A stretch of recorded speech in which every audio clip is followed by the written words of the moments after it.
ഇപ്പോൾ സംസ്ഥാനത്ത് വീണ്ടും കോവിഡ് വ്യാപനം. കോവിഡിന്റെ ഉപവകഭേദം JN1 ആണ് വ്യാപിക്കുന്നത്. ഇന്നലെ 302 പേർക്ക് കോവിഡ് സ്ഥിരീകരിച്ചതോടെ ആരോഗ്യവകുപ്പ് നിരീക്ഷണം ശക്തമാക്കി. ആശങ്കപ്പെടേണ്ട സാഹചര്യമില്ലെന്ന് മന്ത്രി വീണ ജോർജ് പ്രതികരിച്ചു. കേന്ദ്ര ആരോഗ്യ മന്ത്രാലയം സാഹചര്യം നിരീക്ഷിക്കുന്നുണ്ട്. ഒരു ഉപവകഭേദമാണ് അത് ഇവിടെ കണ്ടെത്തിയെന്നുള്ളതേ ഉള്ളൂ. മാസങ്ങൾക്ക് മുൻപ് കഴിഞ്ഞ 2-3 മാസങ്ങളിൽ സിംഗപ്പൂർ എയർപോർട്ടിൽ ഇറങ്ങിയ ഇന്ത്യക്കാരായിട്ടുള്ള യാത്രക്കാരെ അവർ ജീനോമിക് സീക്വൻസിങ്ങിന് വിധേയരായപ്പോൾ ഇത് കണ്ടിരുന്നു. അതായത് ഇന്ത്യയുടെ മറ്റു ഭാഗങ്ങളിൽ ഇതുണ്ട്. പക്ഷേ കേരളം ഇത് കണ്ടുപിടിച്ചു എന്നുള്ളതാണ്. എല്ലാ കാലത്തും എന്നുള്ളതുപോലെ തന്നെ കേരളത്തിൻ്റെ ആരോഗ്യ സംവിധാനങ്ങൾ അത്രത്തോളം മികച്ചതായതുകൊണ്ട് ജനിതക ശ്രേണീകരണത്തിലൂടെ നമ്മളത് കണ്ടെത്തിയെന്നുള്ളതാണ്. ആശങ്കപ്പെടേണ്ടതില്ല. സൂക്ഷ്മമായി ഈ ഒരു സിറ്റുവേഷൻ നമ്മൾ മോണിറ്റർ ചെയ്യുന്നുണ്ട്. എന്നാൽ ജാഗ്രത ഉണ്ടാകണം. പ്രത്യേകിച്ച് കോമോബിഡിറ്റീസ് ഉള്ളവർ അത് പ്രത്യേകമായി ശ്രദ്ധിക്കണം എന്നുള്ളത് തന്നെയാണ്. ഈ എക്കാലത്തേതും എന്നതുപോലെ തന്നെ നമ്മൾ അതിന് കണ്ടെത്തി എന്നുള്ളതാണ്. അപ്പോൾ അതിന് ഒരു തെളിവാണ് ഞാൻ പറഞ്ഞത്. സിംഗപ്പൂർ എയർപോർട്ടിൽ ഇറങ്ങിയ കഴിഞ്ഞ മാസങ്ങളിലൊക്കെ ഇറങ്ങിയ ഇന്ത്യക്കാരായിട്ടുള്ള യാത്രക്കാരെ പരിശോധിച്ചപ്പോൾ ഈ വകഭേദം കണ്ടെത്തിയിട്ടുണ്ട്. അപ്പോൾ ആശങ്കപ്പെടേണ്ടതില്ല. ഐശ്വര്യ അനിൽ വാർത്തയുടെ വിശദാംശങ്ങൾ പങ്കുവയ്ക്കാൻ ചേരും. ഐശ്വര്യ, ഈ ആരോഗ്യമന്ത്രി പറഞ്ഞതുപോലെ തന്നെ കോവിഡിന്റെ ഉപവകഭേദം കണ്ടെത്തിയെന്നത് ആശ്വാസകരം തന്നെയാണ്. പക്ഷേ കോവിഡ് വർദ്ധിക്കുന്നു എന്നത് ആശങ്കയുള്ളൊരു കാര്യമാണ്. നിലവിൽ ആശങ്കപ്പെടേണ്ട ഒരു സാഹചര്യം ഇല്ല എന്ന് തന്നെ മനസ്സിലാക്കാം, അല്ലേ?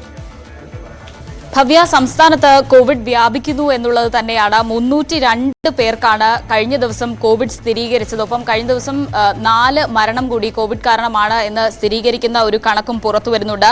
ഈ ചൈനയിൽ വ്യാപിച്ച കോവിഡിന്റെ പുതിയ വകഭേദമായ JN1 തന്നെയാണ് ഇപ്പോൾ തിരുവനന്തപുരം സ്വദേശിയായ 79 വയസ്സുകാരനിൽ കണ്ടെത്തിയിരിക്കുന്നത്. എന്തായാലും ഈ സാഹചര്യത്തിൽ ഈ JN1 ആണ് എന്ന് സ്ഥിരീകരിക്കാൻ കഴിഞ്ഞതും ഒപ്പം ഈ ഘട്ടത്തിൽ തന്നെ സ്ഥിരീകരിക്കാൻ കഴിഞ്ഞത് ആശ്വാസകരമാണ്. പക്ഷേ ഈ കോവിഡ് വ്യാപനം വലിയ തോതിൽ ഈ കഴിഞ്ഞ ആഴ്ചകളിൽ ഉണ്ടായിരുന്നു എന്നുള്ളത് ഒരു വാസ്തവമാണ്. കാരണം രാജ്യത്ത് ഈ മാസം സ്ഥിരീകരിച്ച കോവിഡ് കേസുകളിൽ 89% കേരളത്തിൽ തന്നെ ആയിരുന്നു എന്നുള്ളതാണ് കണക്കുകൾ സൂചിപ്പിക്കുന്നത്.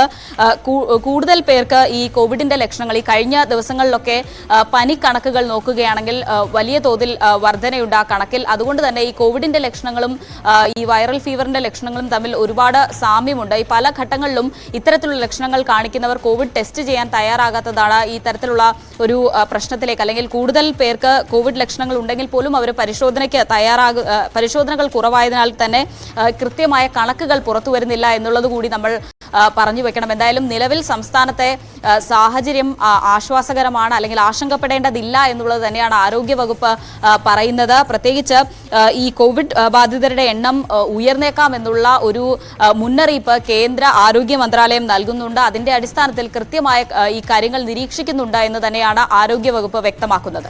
ഐശ്വര്യ, ഈ കോവിഡ് ബാധിതരുടെ എണ്ണം ഉയർന്നേക്കാമെന്നുള്ള ഒരു സാഹചര്യം കേന്ദ്ര ആരോഗ്യ മന്ത്രാലയം പറയുന്ന സാഹചര്യത്തിൽ കേരളത്തിൽ ഏതെങ്കിലും തരത്തിലുള്ള ഒരു നിയന്ത്രണം ഉണ്ടാവാനുള്ള സാധ്യത നിലവിലുണ്ടോ?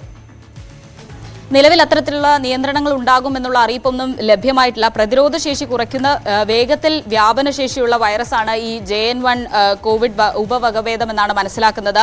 നിലവിൽ 1000-ലധികം ആക്റ്റീവ് കേസുകൾ കേരളത്തിലുണ്ട്. അതിൽ കഴിഞ്ഞ ദിവസം 302 കേസുകൾ, കഴിഞ്ഞ ദിവസം മാത്രം സ്ഥിരീകരിച്ച കണക്കാണ് 302.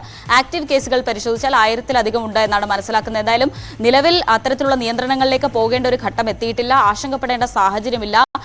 ഈ രീതിയിൽ, അതായത് കൃത്യമായി കോവിഡ് പരിശോധനകളുടെ എണ്ണം വർദ്ധിപ്പിച്ചാൽ ഒരുപക്ഷെ ഈ കോവിഡ് ഉപവകഭേദത്തെ പിടിച്ചു നിർത്താനാകുമെന്നുള്ളത് തന്നെയാണ് പ്രതീക്ഷ. എന്തായാലും ആരോഗ്യവകുപ്പ് നിരീക്ഷണം ശക്തമാക്കിയിട്ടുണ്ട്. ഭവ്യ, ഐശ്വര്യ, ഒരു കാര്യം കൂടി, ഈ ഉപവകഭേദം സ്ഥിരീകരിച്ച തിരുവനന്തപുരം സ്വദേശിയുടെ ആരോഗ്യനില ഇപ്പോൾ എങ്ങനെയാണ്? അദ്ദേഹം ആശുപത്രിയിൽ തുടരുകയാണോ?